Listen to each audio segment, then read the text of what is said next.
Hey guys, what is up? Welcome back to another episode of Twisted Builds. Today, working on this John Deere E100. Let's get going.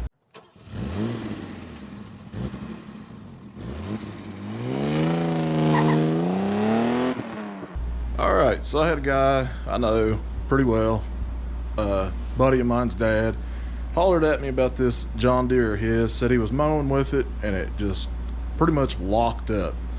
So didn't know what to do with it. He said it won't do anything, it's locked up. Now this one here has got the Briggs & Stratton 17.5 intake, basically is what is in it, and as you can see,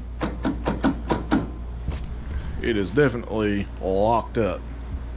So we are going to tear into this thing and see what is actually going on, if it's really something internal or something simple or what. So let's I guess start tearing this thing in, or start tearing into this thing, and see what we got.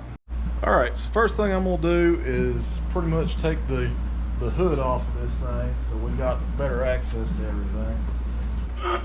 All right, so on the John Deere's, you don't have a handy little thing that you do to undo the hood.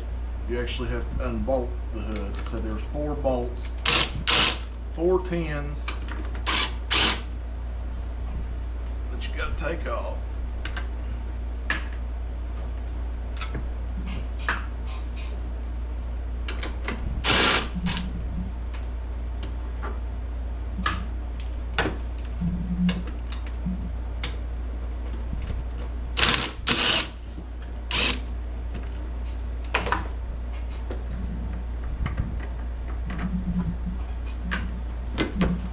And you can just sit your hood over here to the side. So first thing I want to do is get this cover off of here and just take a gander at what's going on, see if there's something just simple before we tear into it. So I'll get this cover off. I pulled the air filter cover off and I did check the oil in it, and the oil is full and it looks good. A little backstory on this: last year about this time we were hit by Hurricane Helena, and we're in Virginia, and we got a ton of flooding from this. And where this mower was at his house, it was under about 5 feet of water. He did, once water and everything went down and he started his cleanup stuff, he changed the oil in it about 3-4 times and mowed with it a couple times, and said that just one day when he was mowing with it, it just locked up out of nowhere. So with that being said, it could be possible that from water getting into it, it may have done some damage to bearings. So that's what I'm here to find out. So go ahead, and we're going to take these bolts off and get this cover off of here.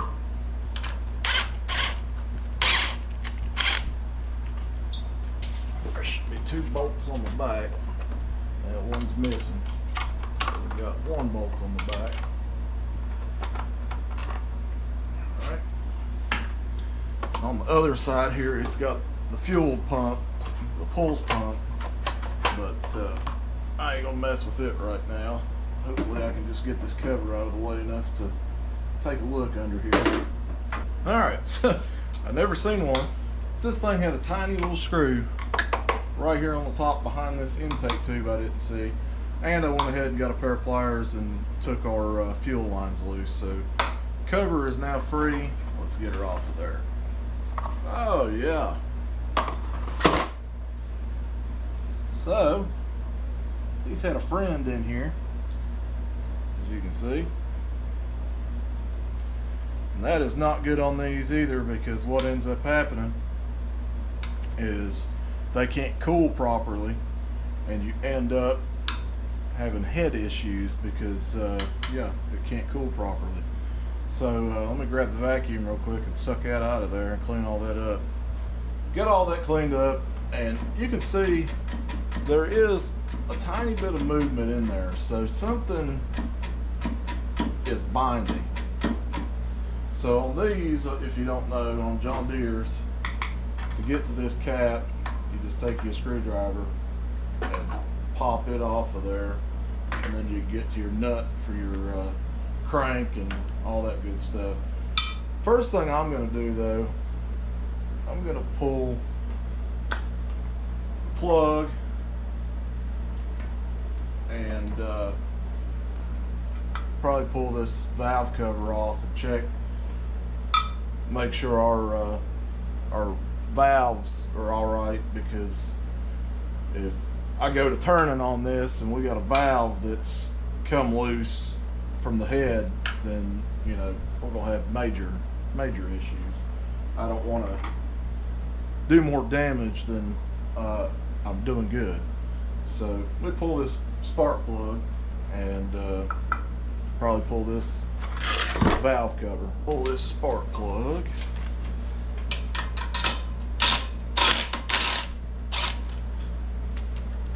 Wish I had a bore scope camera. I could stick it down in there and see what we got going on. So she looks pretty good. Ain't running too bad. A little rich. Got a little bit of oil on it, a little gas, so nothing major.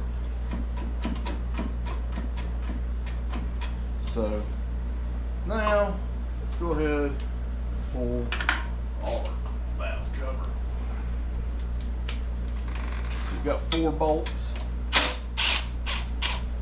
Just about everything on here is going to be a 10 millimeter.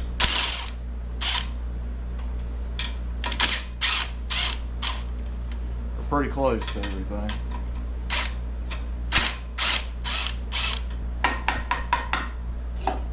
Alright. That should be.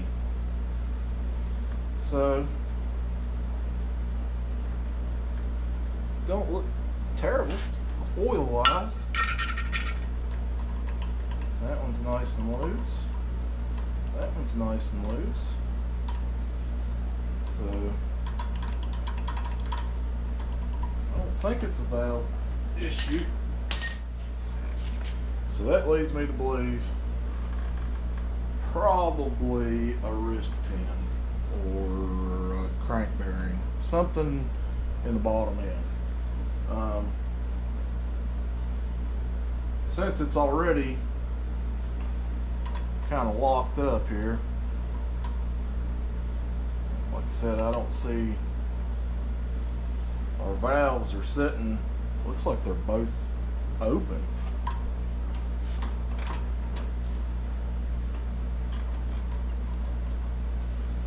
Yeah. Push rods feel nice and loose. No binds. Oh, wait a minute. That one's binded.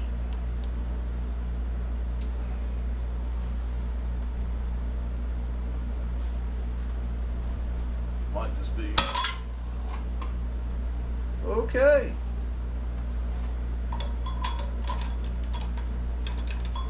Never had that happen before.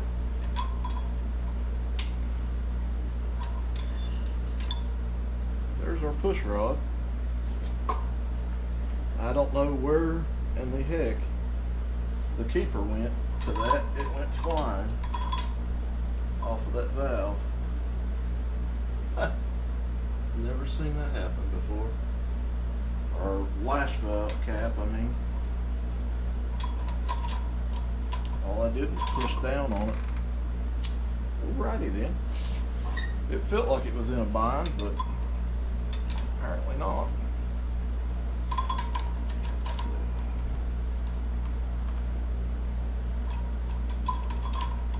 Well, I'll have to get a thing and or find that cap wherever it went. I think it flew underneath it. There it is.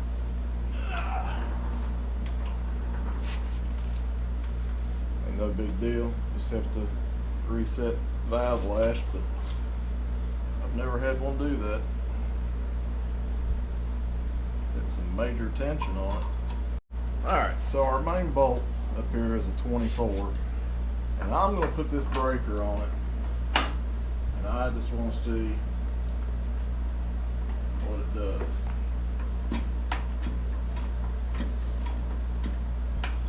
It's caught big time.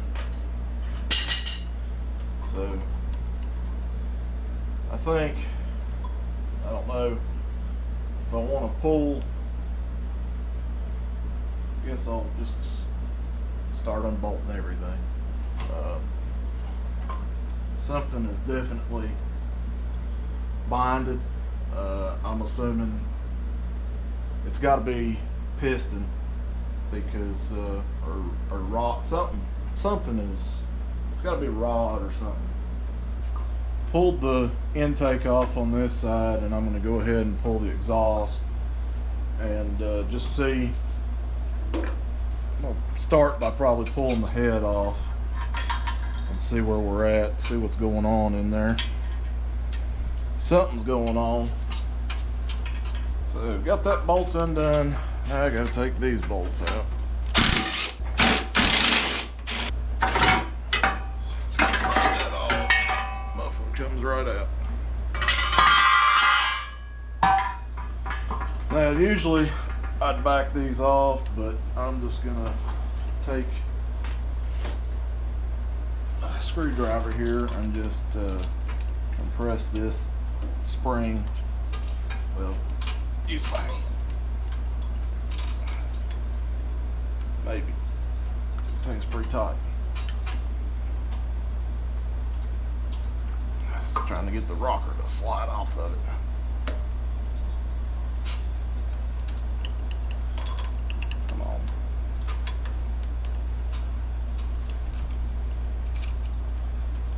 Flying like the last one. This push rod's got more on it than the other one did.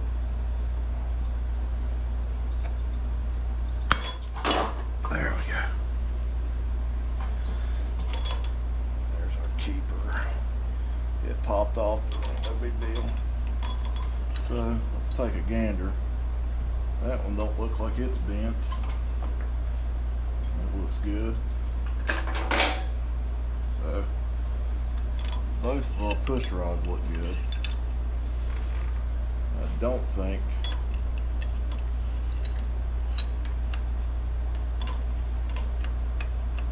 that kind of feels funny.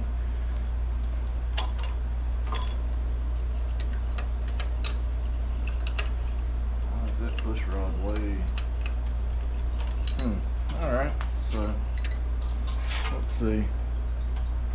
That freed it up some. There's still something binding in there big time. So I'm gonna pull my push rods. I'm just gonna lay them. This will be the top push rod, and this one will be the bottom push rod. Usually it doesn't matter, but now we can take the head off. We got 1, 2, 3, 4, 5, 6, 7, 8 bolts, and the head should come off.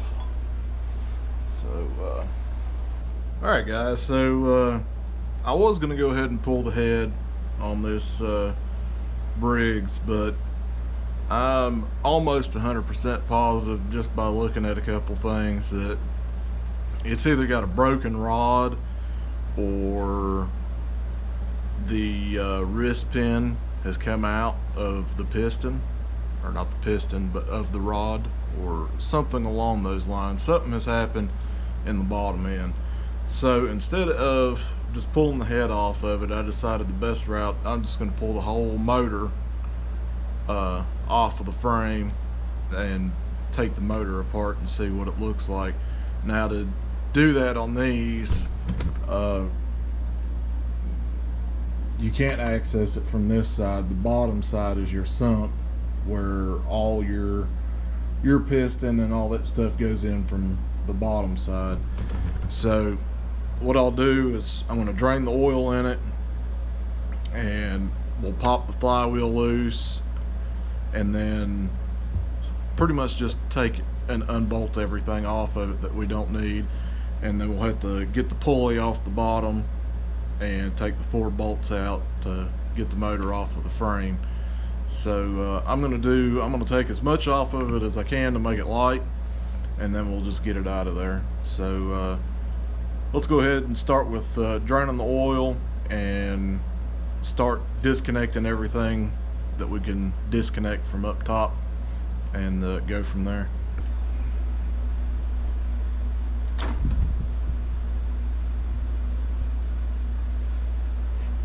Start with that. So while that's draining, I'm going to start unbolting things that I don't need on here. This hose can stay. We'll have to probably pull the dipstick tube and all the wiring that's on it here and just start unplugging. So they do make a flywheel puller, but I'm not going to use one. I'll show you a trick to get them off of there. So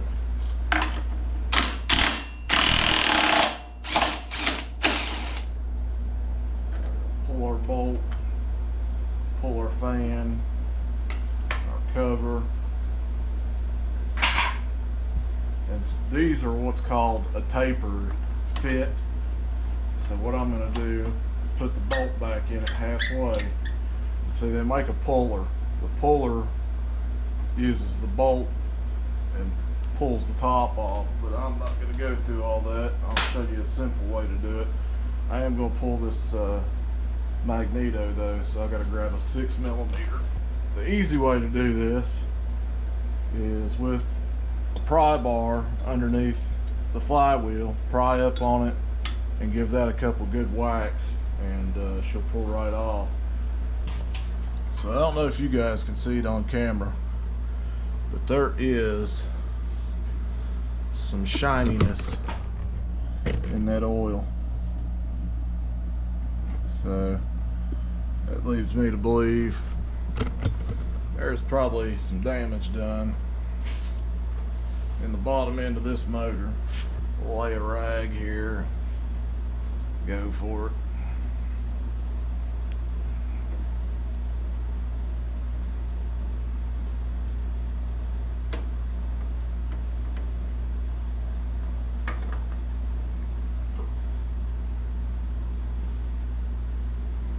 So, right off the bat,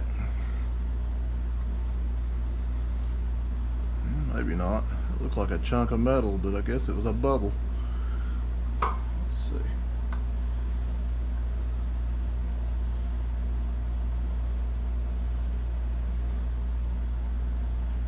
Be curious to cut that filter open and see what it looks like. Just lay it down in there for now.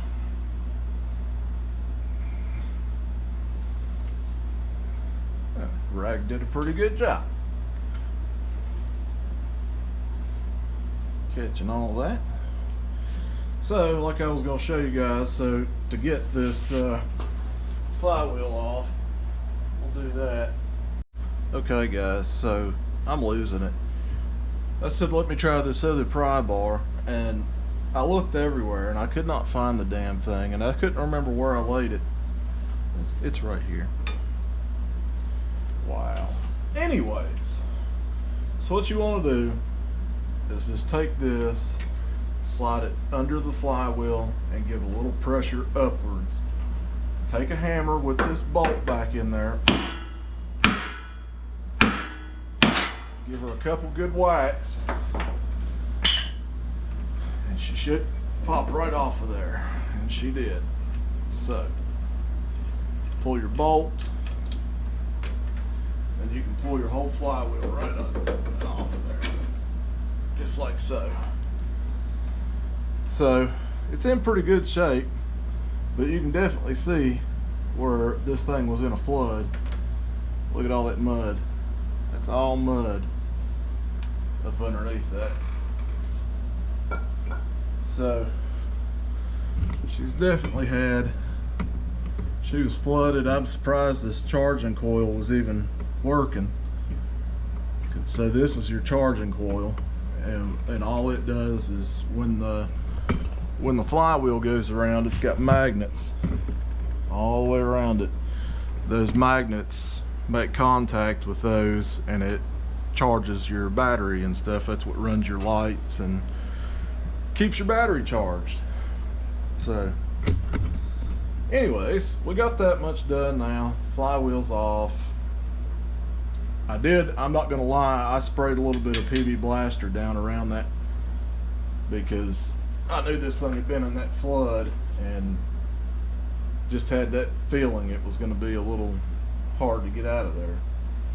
So next step, I'm gonna have to get underneath it, take the pulley and belts off, and then take the 4 bolts out of the bottom of this thing. You can see there's one here, and 2 on the other side, and then we should be able to lift the motor right off of it. So I'm gonna do that real quick. You ain't gonna be able to see me getting underneath this thing, but I'm gonna do that and then we'll come back.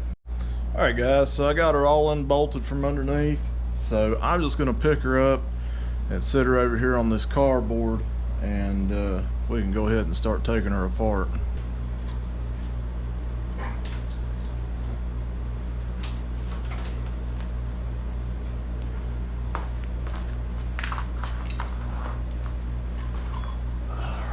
Alright, so we're down here on the floor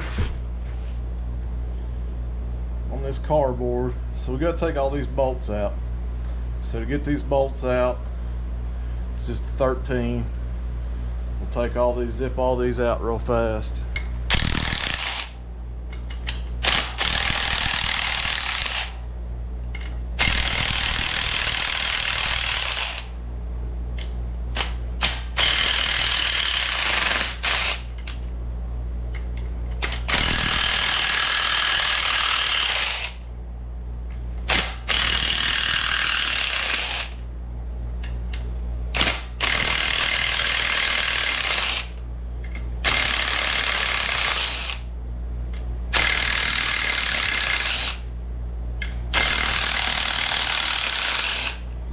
Alright, so there's all our bolts. And all I'm going to do now is come right here on this ear and just tap it.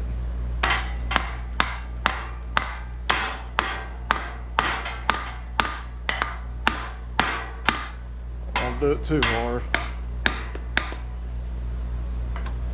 Just got to separate the case.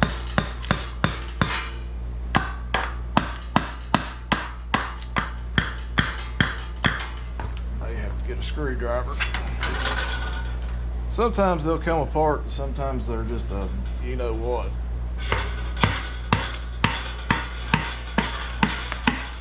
There she comes.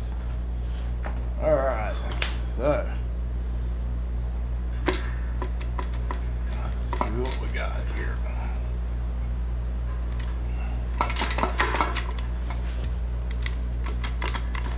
Goodness gracious.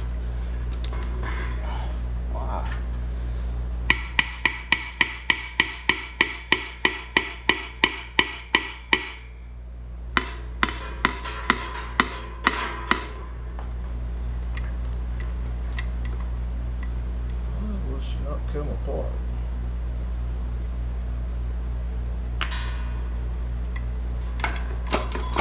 There, good gosh, it's pulling the whole crank and all. Well, I would say that was catastrophic failure.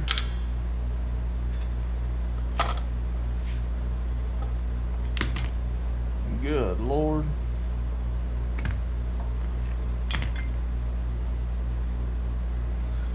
What do you guys think about that?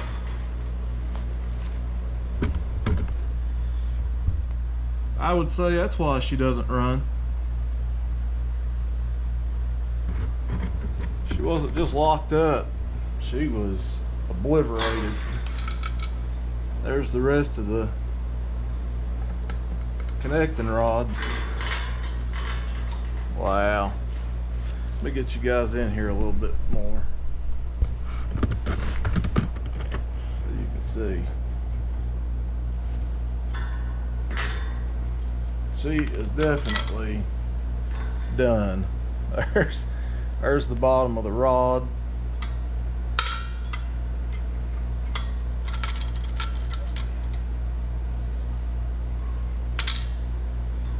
Let's see. Those look all right.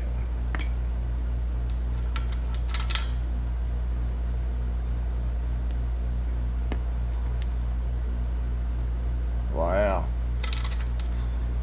There's your, I'm assuming, I really don't know what that part was. Oh, that's to the governor. Yep, there's the governor. The block is no good. It busted this part right here.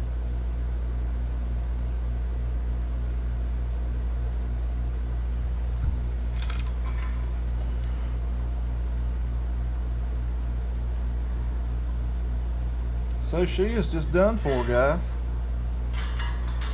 He was right. She locked up.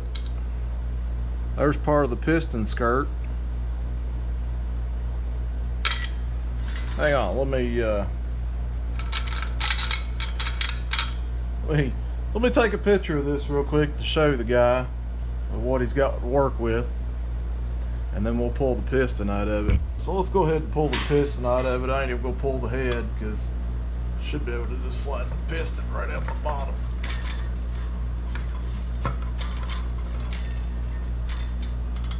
Maybe. Can't get a hold of it.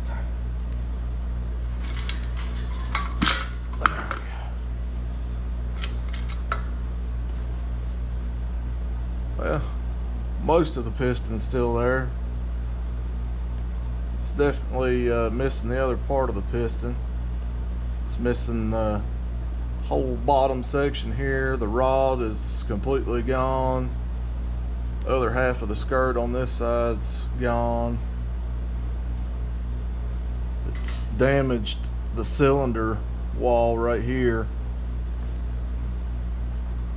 And yeah, part of this part of the block is broke off. Let's see. Let's look at the cam. Is the cam still good? Surprisingly, the cam looks all right. Pressure relief valve is still intact, but she has got a lot of metal shavings, particles. All right, so that's still all right, maybe. See, no severe damage, but it's bad enough. Now let's look at the crank. Well, let's see. Here's our governor. It's miraculously still in one piece, at least part of it. So let's look at the crank here. Slide this out of the way.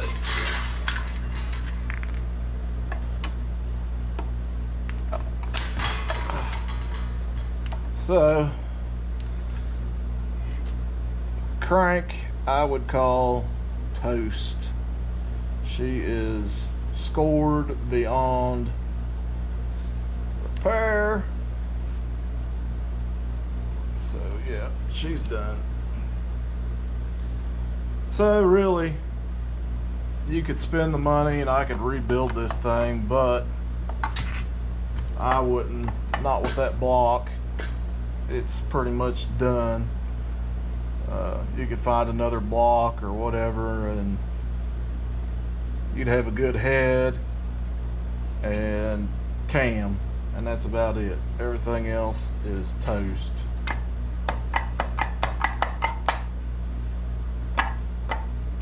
So I will get a hold of the guy, and I'm best thing I can suggest to him is just new motor or used motor. Or there ain't gonna be no fixing this one because yeah, she's done. So all right, let me see what this guy wants to do, and we'll go from there.